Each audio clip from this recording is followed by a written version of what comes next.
আসসালামু আলাইকুম। আমি আসমাস লাইফস্টাইলে আরও একটি নতুন ভিডিওতে আপনাদের সবাইকে স্বাগত। কেমন আছেন সবাই? আশা করছি যে যেখান থেকে আমার ভিডিওটি দেখছেন সবাই সুস্থ ও ভালো আছেন। সবার সুস্থতা কামনায় শুরু করছি আমার আজকের আরও একটি নতুন ভিডিও। নাস্তা দিয়ে শুরু করেছি, সকালের নাস্তা। সকাল থেকে ভিডিওটি শুরু করেছি।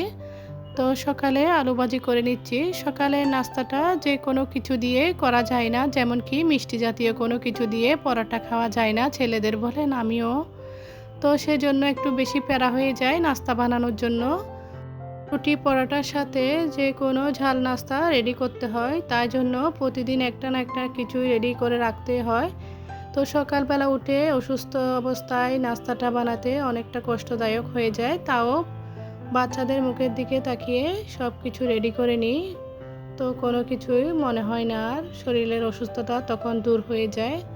তো আলু ভাজি করে নিয়েছি। তো আলু ভাজির সাথে পরোটা নাস্তাটা সেরে নিচ্ছি আমি আর আমার ছেলে। আপনাদের ভাইয়া খেয়ে চলে গেছে।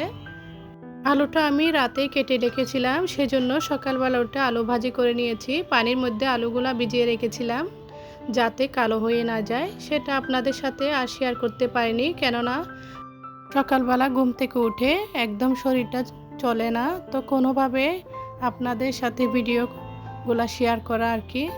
তো নাস্তা সেরে নিচ্ছি। টেবিলে দেখতেছেন এক গাদা বই, ছেলে রাতে 3টা 4টা পর্যন্ত পড়ে এখন। তো খেলাও দেখে একজন পড়ার টেবিলে বসে পড়ে, আরেকজন ডাইনিংয়ে বসে পড়ে। তো বইগুলা সরাইতে মানা করে, তার নাকি খুঁজতে আবার সময় লাগে, সেজন্য আমাকে বলছে টেবিল থেকে যাতে বইগুলা নিয়ে না যায়। টেবিলে বইগুলো দেখলে এলোমেলো লাগে, সেজন্য বলছিলাম গুছিয়ে রাখতে। আগামীকাল থেকে পরীক্ষা, ছেলেদের জন্য আপুরা সবাই দোয়া করবেন যাতে সুস্থভাবে ভালোভাবে পরীক্ষাটা দিতে পারে। গরমের মধ্যে বাচ্চারা বলেন বুড়ারা বলেন সবাই অসুস্থ হয়ে যাচ্ছে, সবার জন্য দোয়া করতেছি আমিও। তো এদিকে অল্প কিছু বাজার করে নিয়ে আসছি। তো মাছের বাজার, আর সাথে পোলাওয়ের চাল, ময়দা, লবণ আর মসুরের ডাল। তো মাছের বাজার বাড়ি থেকে নিয়ে আসছিলাম, মা দিয়েছিল, সেগুলা দিয়ে কয়দিন চলেছে আর কি। অসুস্থতার কারণে মহরমের রোজাগুলো রাখতে পারতেছি না। তো মহরমে আমাদের চিটাগংয়ে আর কি একটু খাবার দাবারের আয়োজন করে আমার মায়েরা, দেখেছিলাম যে যা দেখে অভ্যস্ত আর কি। তো অসুস্থতা, কিন্তু সংসারের কাজ তো আর থেমে নেই, কিন্তু ওষুধ খেতে হচ্ছে, তাই বলে আমার রোজাগুলো রাখা হয়নি। তো আমি এদিকে কথা বলতে বলতে মাছের বাজারগুলা গুছিয়ে নিছি, আর এদিকে একটা মগজ নিয়ে আসছে, সেটা এখন গরম পানি দিয়ে ভিজিয়ে রাখবো।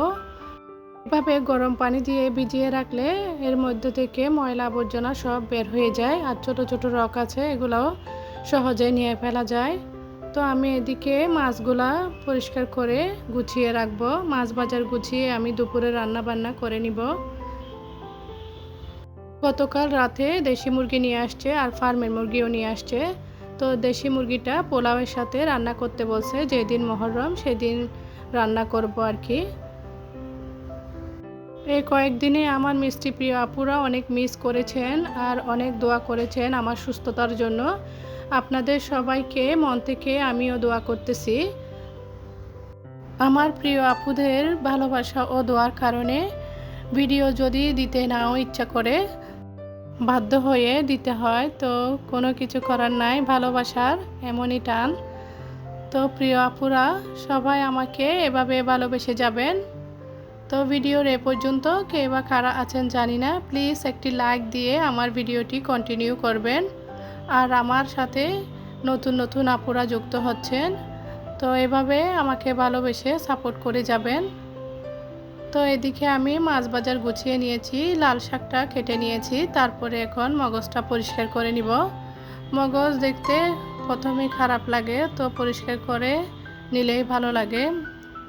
আমার তেমন একটা পছন্দ না, কিন্তু আপনাদের ভাইয়ার অনেক পছন্দ। প্রথম দিকে আমি খেতাম না, কিন্তু এখন একটু একটু খাই, তাও সেরকম আমার পছন্দ না।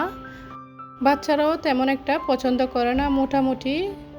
তো যদি ওদের টেস্ট লাগে খাই, আর যদি না লাগে তখন খাই না।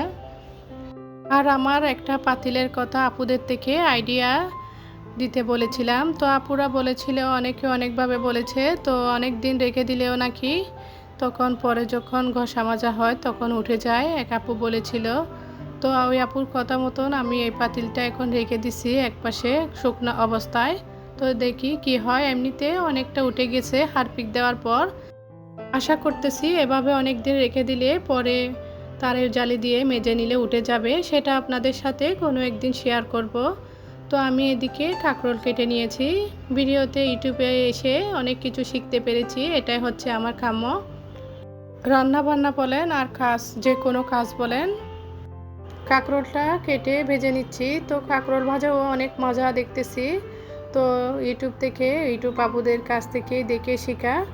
তো দেখতেছি অনেকই মজা। এমনিতে আমি কাঁকরোল খাই না, আমার পছন্দ না রান্না করলে আর কি। তো এখন দেখতেছি ভেজে খেলে অনেক মজা। আমি এদিকে মগজটা বসিয়ে দিছি মাংসের মশলা দিয়ে, সব কিছু মাংসের মতনই মশলাগুলো দিয়ে কষিয়ে নিয়ে তারপরে মগজটা একটু ভাজা ভাজা করে নিব। তো কে কীভাবে রান্না করেন জানি না, আমি এভাবেই রান্না করি, কিন্তু মজা হয়। আমার পছন্দ না বলে তেমন একটা ভালো লাগে না আর কি, কিন্তু আপনাদের ভাইও অনেক পছন্দ করে খায়। আসলে একজন মা যখন অসুস্থ তখন মনে হয় পুরো পরিবারটাই অসুস্থ হয়ে যায়। তো পরিবারের সদস্যের সংখ্যা সবাই মানসিকভাবে অসুস্থ হয়ে পড়ে। আল্লাহ যেন সব মায়েদের সুস্থ রাখে, বাচ্চাদের জন্য হলেও, আসলে বাচ্চাদের দেখাশোনা করার জন্য হলেও মায়েদের অসুস্থতার মাঝেও সুস্থ থাকতে হয়। তো এদিকে আমি বিকেলবেলা এখন তো রান্না বান্না খাওয়া দাওয়া সব কিছুই তো হয়ে গেছে। বিকেলের দিকে কিছু না কিছু বানাতে হবে। আসলে আমার নাস্তা বানাতে আলসেমি লাগে না। মোট কথা বাচ্চাদের জন্য হলে আমার মনে হয় এটা আমার প্রিয় হয়ে গেছে এখন নাস্তা বানানোটা। তো প্রতিদিন ওরা কিছু ঝাল নাস্তা চায় বলে আমারও আগ্রহটা বেড়ে যায়, কোন দিন কী বানাবো আগে থেকে আমি মাথায় সেট করে রাখি। তো ঝটপটভাবে এখন মোগলাই পরোটাটা বানিয়ে নিচ্ছি। ছোট মিনি যে মোগলাই পরোটাগুলো হয় সেগুলাই আমি এখন বানিয়ে নিচ্ছি। তো এটা বানানো একদম সহজ। প্রথমে আমি ডোটা রেডি করার সময় আপনাদের সাথে সেভাবে শেয়ার করলাম না। তো পরোটাটা বেলে নিয়ে সেখানে ডিমের পুরটা দিয়ে এভাবে আমি ভাজ করে নিয়ে তেলের মধ্যে ভেজে নিচ্ছি। তো পারফেক্ট একটা মোগলাই পরোটার মতন দেখেন। ইনশাআল্লাহ এই নাস্তাটা দেখতে যেমন সুন্দর হয়েছে, খেতেও অসম্ভব মজা হয়েছে। তো একটু সালাদ করে নিয়েছি, শসা, পেঁয়াজ, কাঁচামরিচ, ধনেপাতা দিয়ে এভাবে সালাদ করে মোগলাই পরোটা খেলে অসম্ভব মজা লাগে আমার। তো চা দিয়ে তো ভালোই লাগে। তো ছেলেরা শসা সালাদটা দিয়ে সস দিয়ে খেতেই বেশি পছন্দ করে, আর আমার হচ্ছে চাটাই প্রিয়। তো চাটা নিয়ে বসে গেছি।